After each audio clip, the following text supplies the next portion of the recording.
Shalom, shalom, shalom, bien-aimés du Seigneur. Soyez infiniment bénis. La Bible dit dans Éphésiens 3, 20, « Or, à celui qui peut faire, par la puissance qui agit en nous, infiniment au-delà de ce que nous demandons ou pensons. » Donc ce soir, tout ce que nous avons demandé et pensé, le Saint-Esprit peut faire infiniment au-delà. Donc soyez bénis. Je suis sûr que vous êtes en train de passer un début de semaine béni, très glorieux, parce que Christ en nous l'espérance de la gloire, Colossiens 1, 27. Allons prions ensemble. Père, nous te rendons grâce, nous te bénissons. Merci pour VSP d'aujourd'hui, vie spirituelle pratique. Nous savons que tu es avec ton Église, tu es avec tes serviteurs et tes servantes. Béni soit ton Saint-Nom. Quiconque sera connecté ou maintenant ou plus tard qui va écouter, Seigneur, cet enseignement soit littéralement béni et change de vision, change, Seigneur Père, de perception, et que Seigneur Père, sa mentalité change, son intelligence, Seigneur Père, soit élargie, remplie, Seigneur, de toutes sortes de puissance par le Saint-Esprit.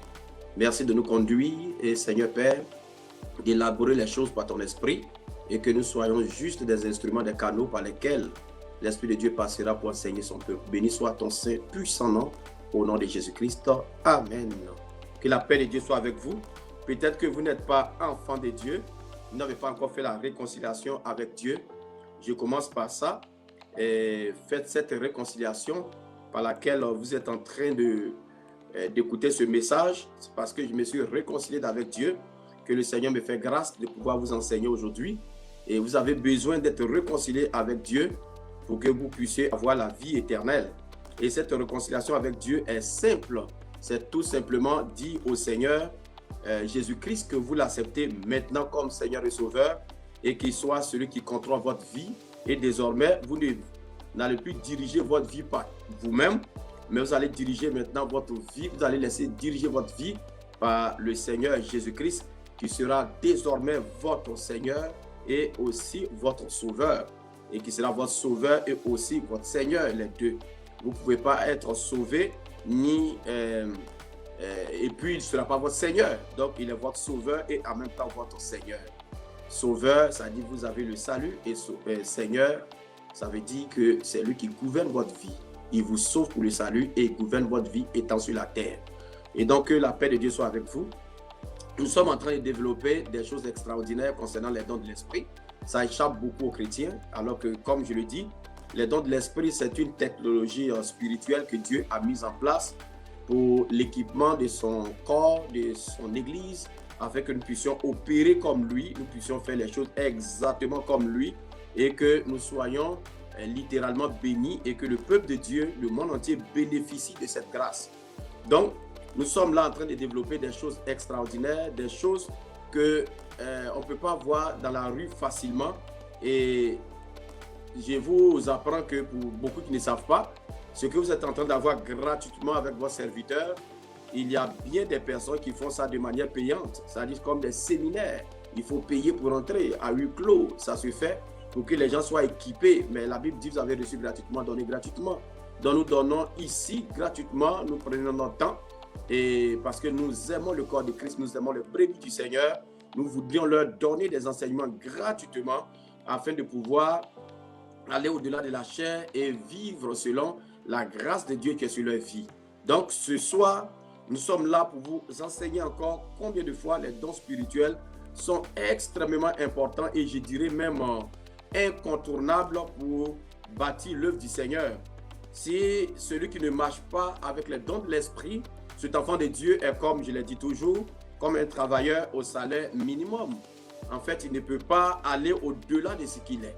Donc nous sommes là pour vous expliquer comment être rempli des dons de l'esprit, comment fonctionner avec les dons de l'esprit et comment marcher dans cette puissance pour que l'Église sur la terre soit vraiment dans la puissance. Vous voyez, les gens ne voient plus la puissance de Dieu dans les églises, dans la vie des hommes de Dieu, des femmes de Dieu. Il est arrivé un moment où la puissance de Dieu est comme dédiée au diable, léguée au diable. C'est le diable qui fait des miracles, c'est le diable qui fait des choses. Et tout le monde court derrière les faux prophètes, derrière les faux docteurs.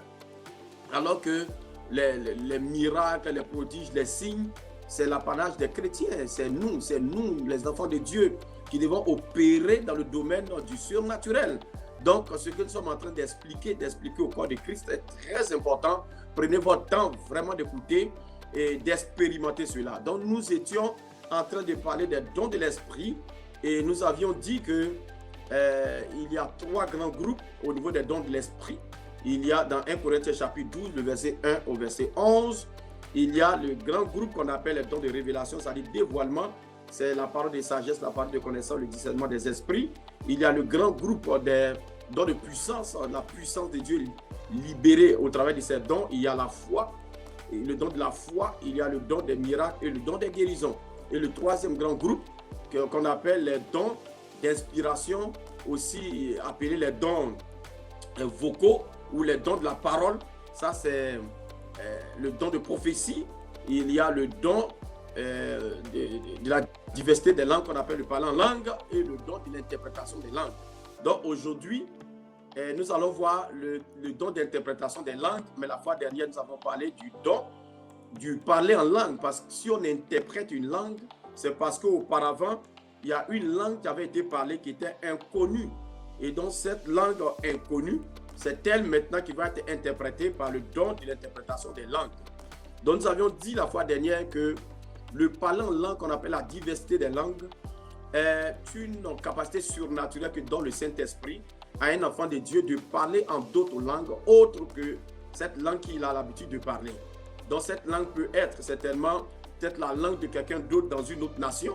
Cette langue peut être la langue complètement codée qui n'est jamais parlée sur la surface de la terre. Et on avait dit à la Pentecôte dans Actes chapitre 2, ils ont parlé, les disciples qui étaient, les 120 qui étaient dans la chambre haute, ont parlé des langues étrangères qu'ils ne connaissaient pas, c'était des Hébreux, mais ils ont parlé en d'autres langues. Et ces langues-là étaient les langues des 17 nations qui étaient venues là. Donc, voyez, Dieu a utilisé les langues des autres nations pour parler à ces personnes, pour que le miracle soit tangible pour eux. Mais la plupart du parler en langue, c'est une langue qui n'existe pas souvent sur la terre, qui n'existe pas, et la Bible parlera même de la langue des anges. Et comme une langue inconnue des humains, une langue qui dépasse la capacité des humains, qu'un chrétien, l'enfant de Dieu, se permet de parler par le Saint-Esprit, qu'il donne cette capacité, et c'est une langue codée, que le diable ne peut pas décoder personne, aucun humain, ni même la personne qui parle. Et cela, la Bible dit qu'il y a 3 choses que le parler en langue fait.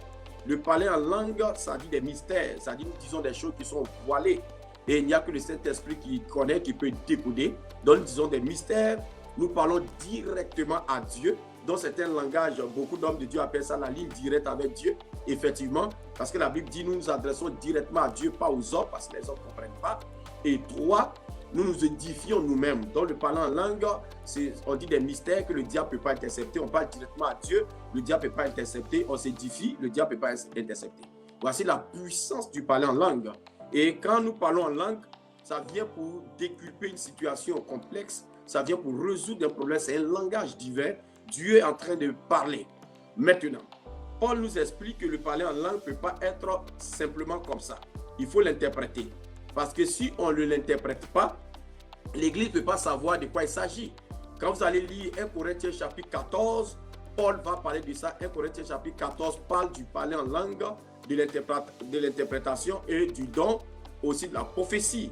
Il va y avoir des comparaisons, tout le chapitre de 1 Corinthiens 14. Et Paul va dire, si quelqu'un rentre par exemple dans une église, et puis il se voit tout le monde en train de parler en langue, cette personne ne sera pas édifiée. Ce n'est pas une édification. Vous comprenez?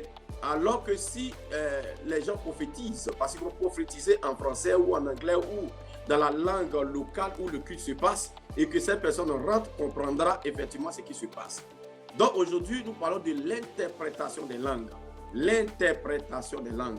Le don d'interprétation des langues, c'est ce que nous sommes en train de développer présentement. Donc le don d'interprétation des langues, c'est la capacité surnaturelle que donne le Saint-Esprit d'interpréter un message livré en langue. Donc un message donné en langue. Lorsque nous sommes à l'église ou à la maison, n'importe où, et que quelqu'un commence à parler en langue, Dieu va faire quelque chose d'extraordinaire. Soit il donne l'interprétation à la personne même qui parle. C'est pourquoi nous allons voir un verset tout à l'heure. La Bible nous parle dans 1 Corinthiens 14, le verset 4 à 5. 1 Corinthiens 14, 4 à 5. 1 Corinthiens 14, 4 à 5. La parole de Dieu nous dit, celui qui parle en langue s'édifie lui-même. celui qui prophétise édifie l'Église. Je désire que vous parlez tous en langue, mais encore plus que vous prophétisez. Vous comprenez? Celui qui prophétise est plus grand que celui qui parle en langue, à moins que ce dernier n'interprète, pour que l'Église en reçoive l'édification. Et donc, nous pouvons parler en langue, et puis Dieu peut donner l'interprétation à quelqu'un. Maintenant, quel est ce quelqu'un qui peut interpréter le parler en langue? Parce que nous parlons de un langage. On est à l'église et je commence à parler en langue. Je commence à parler en langue, je commence à livrer un message. Donc, je fais trois choses. Je dis des mystères, je m'adresse directement à Dieu et puis je m'édifie. Maintenant, Dieu veut que ce message-là ne reste pas à mon niveau seul. Il veut que toute l'église bénéficie. Donc, qu'est-ce que Dieu fait? Regardez 1 Corinthiens 14, 12, 13. 1 Corinthiens 14, 12, 13. 1 Corinthiens 14, 12, 13. De même, vous, puisque vous aspirez aux dons spirituels, que ce soit pour l'édification de l'Église et que vous cherchez à en posséder abondamment. C'est pourquoi que celui qui parle en langue prie pour avoir le don d'interprétation. Très bien. Donc ici, ça commence à nous guider et à nous ouvrir l'esprit. C'est-à-dire celui qui parle en langue peut prier pour recevoir le don d'interprétation. Donc quand Dieu fait parler en langue quelqu'un, la première cible d'interprétation pour Dieu, c'est la personne elle-même. Dieu vise la personne elle-même pour interpréter. Et donc vous qui parlez en langue déjà, quand vous parlez en langue que vous n'avez pas le don d'interprétation, il faut que vous puissiez prier maintenant pour avoir le don d'interprétation. Parce que le parler en langue, tu vas parler une autre langue que personne ne comprend ni toi. Tu as parlé directement à Dieu, tu as dit des mystères, tu t'es édifié. Maintenant, Dieu veut que cela bénéficie à toute l'Église, que toute l'Église bénéficie. Alors Dieu va susciter en toi qui a demandé l'interprétation, puisque c'est un autre don séparé. Le don d'interprétation des langues est séparé du don du parler en langue. Ce sont deux dons différents, c'est pourquoi je ne les ai pas développés ensemble. C'est le don d'interprétation des langues est même chose comme le don de prophétie, le don de miracle, le don. Donc, ce n'est pas lié au parler en langue. Ça est un don à part. Donc, tu peux parler en langue comme ne pas avoir l'interprétation.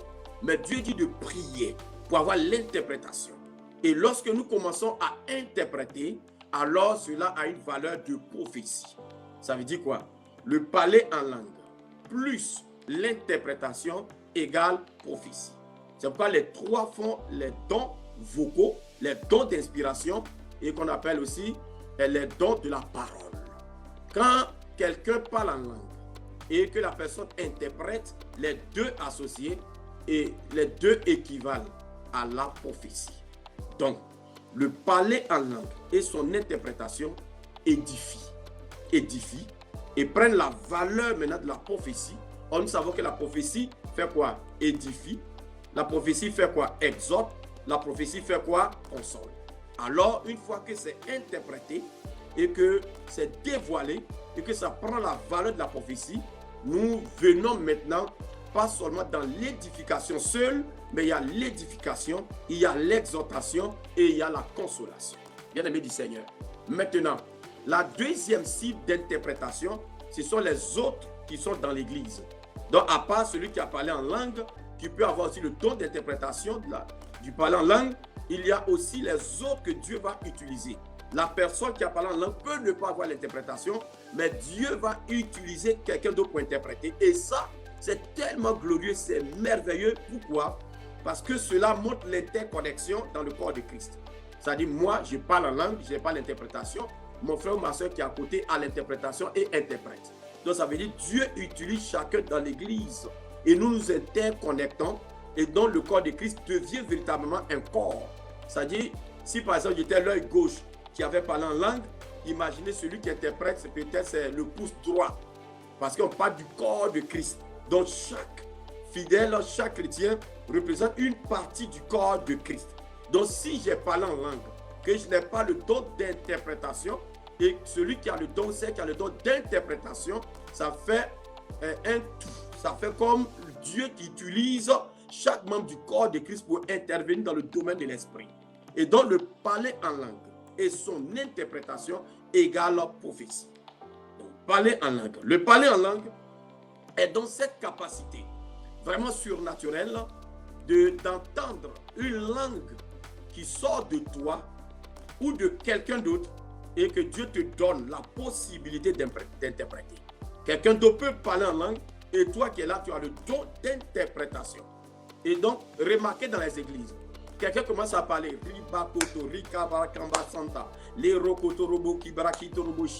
quand la personne finit net, soit la personne même dit, au nom de Jésus, pourquoi est-ce que vous avez peur? Je vous dis que je suis avec vous. Vous voyez, ça c'est l'interprétation. Ça peut être donné par la personne elle-même ou quelqu'un d'autre qui est dans l'église. Et donc, lorsque nous sommes en train de prier, et que, ou bien l'église est là en train de faire un programme, que quelqu'un commence à parler en langue, tout le monde se tait. Quand la personne finit de parler en langue, immédiatement, vous allez voir que la personne va prendre le relais dans le langage que l'église comprend, ou quelqu'un d'autre va prendre le relais dans le langage que l'église comprend. Et c'est ce qu'on appelle l'interprétation. Parce que si personne ne comprend que ça reste sur le parler en langue, qu'il n'y a pas d'interprétation, alors ça n'édifie pas l'église. Mais ça vient édifier l'église dans le sens que c'est interprété. Vous voyez, interpréter. Ça, on ne parle pas de traduction, on dit interpréter.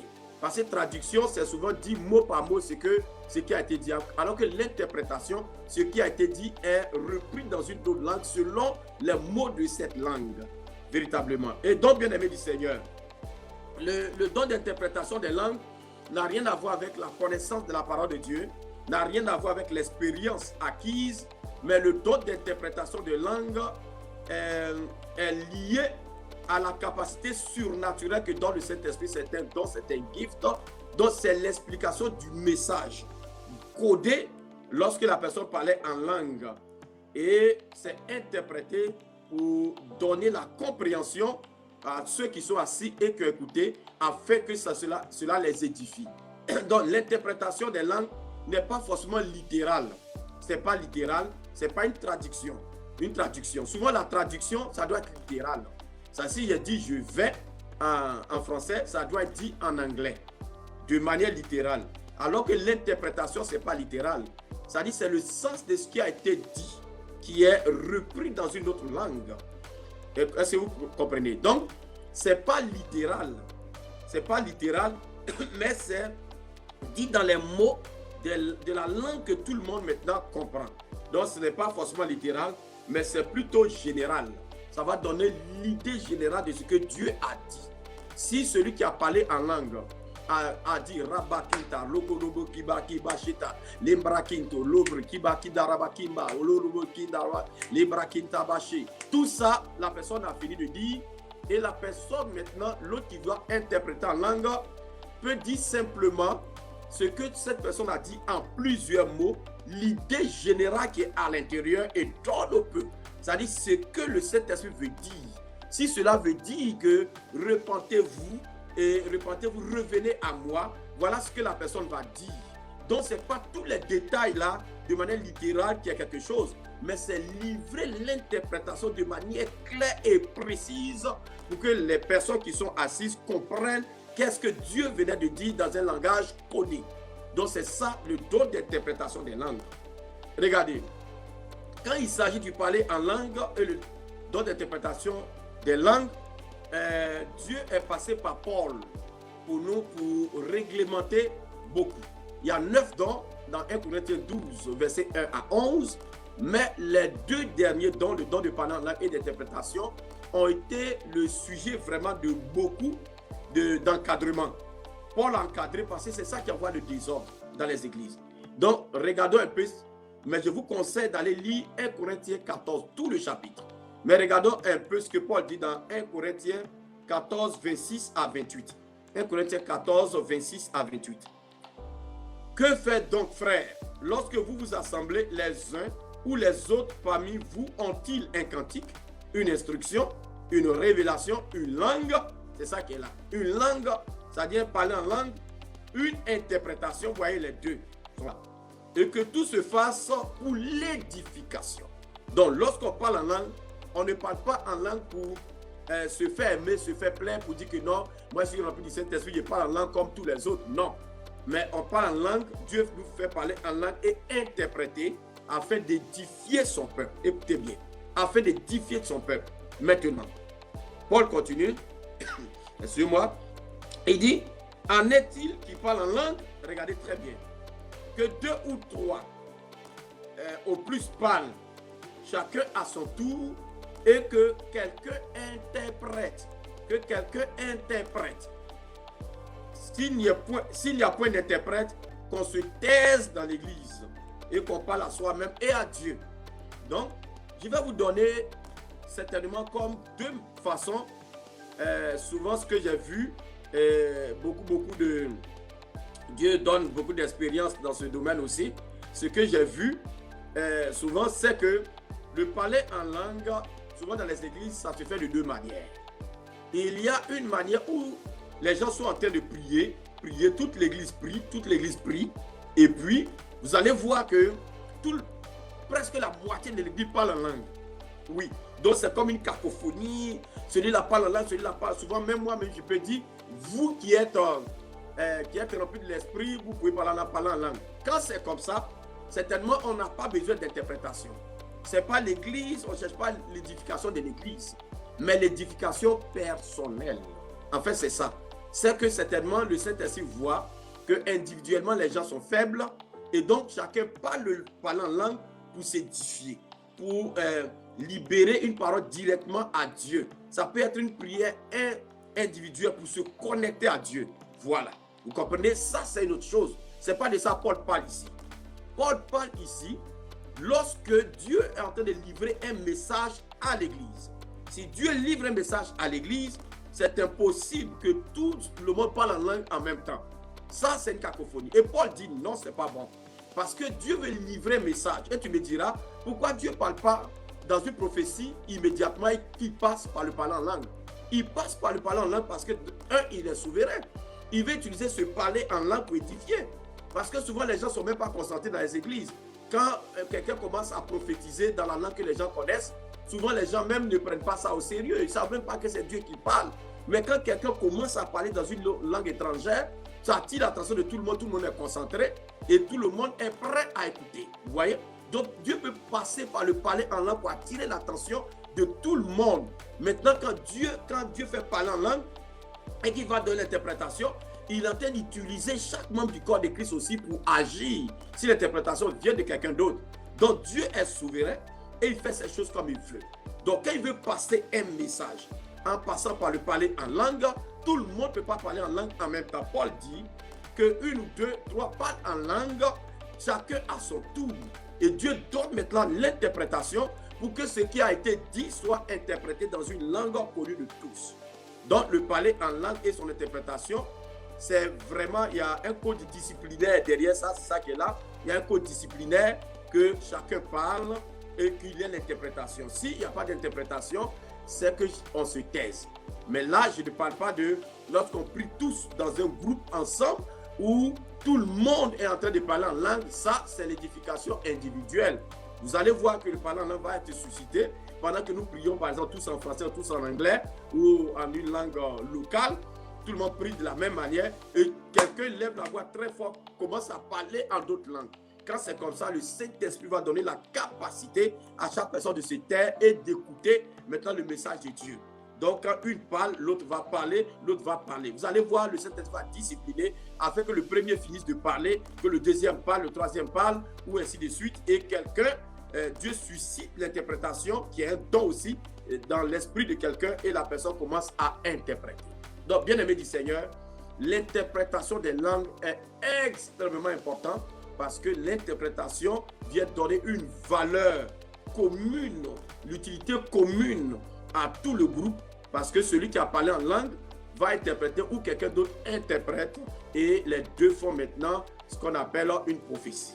Donc, bien-aimé du Seigneur, l'interprétation des langues est une capacité surnaturelle que donne le Saint-Esprit de pouvoir avoir l'explication, l'interprétation d'une langue qui a été parlée par soi-même ou par quelqu'un, mais qui était codé, qui n'était pas le langage habituel. Et nous décodons pour que cela ait une valeur d'édification pour tout le peuple et que cela ait une valeur de prophétie. Que la grâce et la paix de Dieu soient avec vous. Vie spirituelle pratique aujourd'hui.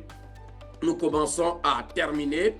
Nous allons terminer dans quelques 2 minutes et comprenez que Nous avons parcouru les 9 dons maintenant et prenez le temps de vous asseoir et de réécouter tout cela pour que cela vous édifie. Nous avons donné le maximum vraiment d'éléments sur les 9 dons de l'esprit. Nous allons continuer encore le jeudi. Nous allons continuer à parler des dons. Nous allons aller prendre maintenant dans Romains les dons qui sont là-bas. Il y a les dons de libéralité, il y a les dons d'exhortation, il y a plusieurs dons, les dons de ministère. Nous allons commencer maintenant à développer à partir de jeudi Romains. Mais pour l'heure, soyez bénis, que la grâce et la paix de Dieu soient avec vous. Donc priez, vous qui parlez déjà en langue, priez pour avoir le don d'interprétation. Maintenant, vous qui ne parlez pas en langue, priez pour avoir déjà, comment on appelle, pour avoir les dons et pour avoir aussi le don d'interprétation de langue aussi comme tout autre don. En tout cas, ma prière, c'est que le Saint-Esprit équipe l'Église. Ce qui a fait la force de l'Église primitive, c'était vraiment la puissance du Saint-Esprit qui est descendue sur eux et ils manifestaient vraiment le don de l'Esprit. Si on ne manifeste pas le don de l'Esprit, Satan rentrera, le diable rentrera dans nos familles, ruinera nos familles, rentrera dans les églises, ruinera les églises, va ruiner nos entreprises. Le don de parler en langue de l'interprétation est beaucoup important pour les pères de famille, les mères de famille, les directeurs de société, les chefs, ceux qui ont vraiment un poste quelque part, ou pour tous les chrétiens, même pour le chrétien lambda qui vient de donner sa vie au Seigneur. C'est la puissance de Dieu, les dons de l'esprit. C'est une technologie spirituelle qui nous permet d'opérer dans le surnaturel. Que la grâce et la paix de Dieu soient avec vous. Allez-y avec cette connaissance et cette compréhension. Allez-y triompher et que Dieu vous fasse grâce. Vie spirituelle pratique aujourd'hui, c'est terminé. Nous avons demain à l'église Glorieux de Christ au 5680 rue Sherbrooke Est, Montréal. Nous avons le culte d'enseignement et nous sommes toujours sur le thème rencontre divine pour un changement de niveau. Et donc vous qui êtes à Montréal, aux alentours de Montréal demain, soyez des nôtres à partir de 19h au 5680 rue Sherbrooke Est. Que la grâce et la paix de Dieu soient avec vous. Soyez bénis de l'Éternel. Je vous aime. Bye bye.